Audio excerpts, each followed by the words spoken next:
দর্শক, আগামী ১.৫-২ বছরের মধ্যে ইরান পৃথিবীর একটি অন্যতম প্রধান পরাশক্তিতে পরিণত হবে। মূলত তিনটি কারণবশত ইরান পৃথিবীর অন্যতম শক্তিধর দেশগুলোর মধ্যে একটি হিসেবে আত্মপ্রকাশ করবে।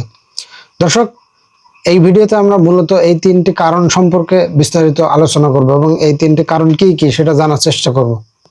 তো দর্শক, প্রথম কারণটি হচ্ছে হরমুজ প্রণালী। ইরান ইতিমধ্যে হরমুজ প্রণালীর যে পাওয়ার সেটা পৃথিবীবাসীকে দেখিয়ে দিয়েছে। ইরানের ভিতরে শত শত বিমান হামলা করে ইরানের যে অবকাঠামো, এই অবকাঠামো ধ্বংস করা সম্ভব, কিন্তু হরমুজ প্রণালী দখল করা এটা সম্ভব নয়। এটা আমেরিকা ইতিমধ্যে কিন্তু বুঝে গেছে। তো দর্শক, এই হরমুজ প্রণালী সম্পূর্ণ ইরানের দখলে আছে এবং এটাই ইরানের প্রধান অস্ত্র।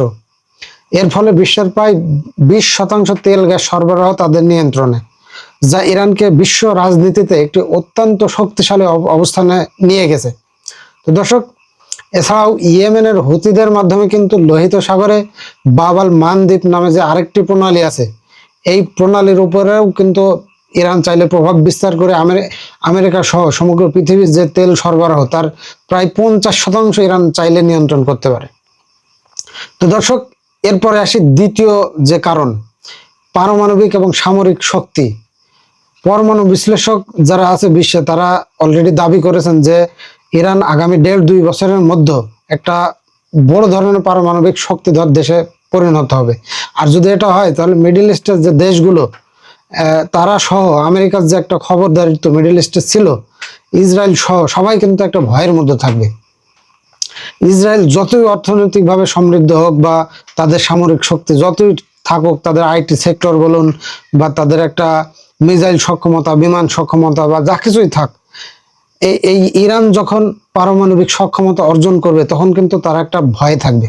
ইসরায়েল যখনই জানবে যে মিডল ইস্টের যে কোনো একটা দেশ, ইরান চাইলে আমাদেরকে পারমাণবিক বোম নিক্ষেপ করতে পারে, যখন এই ভয়টা তার মধ্যে ঢুকে যাবে ইসরায়েলের মধ্যে, তখন কিন্তু ইসরায়েল চুপ হয়ে যাবে। আর ইসরায়েল চুপ হওয়া মানে মিডল ইস্টে আমেরিকার যে একটা খবরদারিত্ব বা একটা মোড়লগিরি, এটি কিন্তু বন্ধ হয়ে যাবে। এছাড়াও ইরানের যে একটা ড্রোন, তারপরে মিসাইল সক্ষমতা, এই বিষয়গুলো কিন্তু অলরেডি আমরা জানি যে এই বিষয়ে তারা অনেক দূর এগিয়েছে এবং তাদের এই ড্রোন এবং মিসাইল সক্ষমতা অনেক বেশি। মিডল ইস্টের আরো যে দেশগুলো আছে, আমেরিকা এই দেশগুলোকে ব্যবহার করে কিন্তু ইসরায়েলের সহায়তায় এবং অন্যান্য দেশগুলোকে ব্যবহার করে কিন্তু এই যে ইরানের উপর যে আক্রমণ করেছে, এই আক্রমণ করার কারণে অলরেডি ইরান যে জবাব দিয়েছে, এই জবাবের মাধ্যমে আমরা কিন্তু ইরানের যে একটা মিসাইল সক্ষমতা বা ড্রোন সক্ষমতা বা যুদ্ধ প্রতিহত করার যে একটা সক্ষমতা, এই বিষয়টি কিন্তু অলরেডি বুঝতে পেরেছি। এছাড়াও ইরান কিন্তু বর্তমানে গত কয়েকদিন আগে অস্ট্রেলিয়া ভিত্তিক একটি গবেষণা প্রতিষ্ঠান তারা একটি প্রতিবেদন প্রকাশ করেছে। প্রতিবেদনটিতে উল্লেখ করা হয়েছে ইরানের যে বিমান এবং জেট ইঞ্জিন সংক্রান্ত বিষয়ে যে একটা গবেষণা, তারা কিন্তু এই জেট ইঞ্জিন এখনো আবিষ্কার করতে পারেনি, কিন্তু তারা কিন্তু এই গবেষণায় সমগ্র বিশ্বে 4র্থ অবস্থানে আছে। এই জেট ইঞ্জিনের গবেষণা সংক্রান্ত যে একটা কার্যক্রম, সারা বিশ্বের ভিতর ইরান 4র্থ অবস্থানে আছে। দর্শক, তাহলে চিন্তা করুন, তারা কিন্তু জানে যে তাদের অলরেডি সব ধরনের সক্ষমতা হয়ে গেছে। এখন তারা এই যে বিমান সংক্রান্ত বিষয়ে যে একটা সক্ষমতা অর্জন করার দরকার, আধুনিক বিশ্বে টিকে থাকতে হলে, তারা কিন্তু সেই বিষয় নিয়ে অলরেডি চিন্তা ভাবনা করা শুরু করে দিয়েছে। দর্শক, এরপরে যে কারণটি বা যে কারণে ইরান আগামী 1.5-2 বছরের মধ্যে বিশ্বের অন্যতম একটা পরাশক্তি দেশ হিসেবে গড়ে উঠবে, সেই তৃতীয় কারণটি হচ্ছে ইরানের প্রাকৃতিক সম্পদ। দর্শক, আমরা জানি ইরান কিন্তু পৃথিবীর ভিতর পঞ্চম প্রাকৃতিক যে একটা সম্পদ, এই প্রাকৃতিক সম্পদের দিক থেকে ইরান পৃথিবীর ভিতর পঞ্চম অবস্থানে আছে। ইরানে প্রচুর পরিমাণে প্রাকৃতিক গ্যাস এবং তেলের খনি আছে এবং এই প্রাকৃতিক গ্যাস এবং এই তেলের খনিগুলো তারা সঠিকভাবে কাজে লাগাতে পারেনি এতদিন। কাজে লাগাতে না পারার যে কারণ, সে কারণটা দর্শক আপনারা হয়তো অনুমান করতে পারছেন। আমেরিকা এবং তার যে বন্ধু রাষ্ট্রগুলো আছে, তারা কিন্তু একটা নিষেধাজ্ঞা দিয়ে রেখেছে।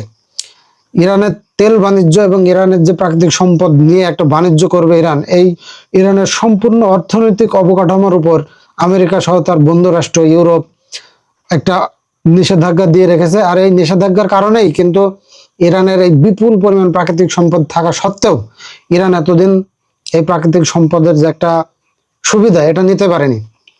কিন্তু সম্প্রতি যে চুক্তিটি সই হয়েছে ইরান এবং আমেরিকার মধ্যে, এই চুক্তিটির কারণে কিন্তু ইরান তাদের যে এই যে বাণিজ্য, এই বাণিজ্যে তারা সমগ্র বিশ্বে একটা অবাধ মুক্ত বাণিজ্যের অধিকার পাবে। তাদের বাণিজ্যের উপর যে একটা নিষেধাজ্ঞা ছিল, এই নিষেধাজ্ঞাটা উঠে গেলে তারা কিন্তু অর্থনৈতিকভাবে ব্যাপক শক্তিশালী হবে।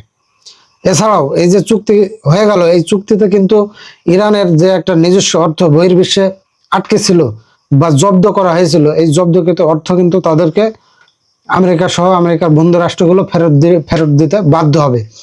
এমনকি ইরানের যে অবকাঠামোগত ক্ষতি হয়েছে যুদ্ধের কারণে, এর কারণে আমেরিকা এবং তার বন্ধু রাষ্ট্রগুলো মিলে মোট 300 বিলিয়ন, দর্শক আবার বলছি, মোট 300 বিলিয়ন মার্কিন ডলার সমপরিমাণ অর্থ ইরানকে দিবে। এই অর্থটা কিন্তু ইরান তাদের ব্যবসা বাণিজ্য, তেল বাণিজ্য বা তেলের যে খনিগুলো, এটা সঠিকভাবে ইউটিলাইজ করার জন্য কিন্তু এই অর্থগুলো ইরান ব্যবহার করতে পারবে। দর্শক তাহলে চিন্তা করুন, ইরান এখন যে এরকম একটা নিষেধাজ্ঞার মধ্যে থেকে ইরান যে আমেরিকা সহ তার যে মিত্র ইসরায়েল, তাদেরকে এরকম মোক্ষম জবাব দিয়ে যাচ্ছে।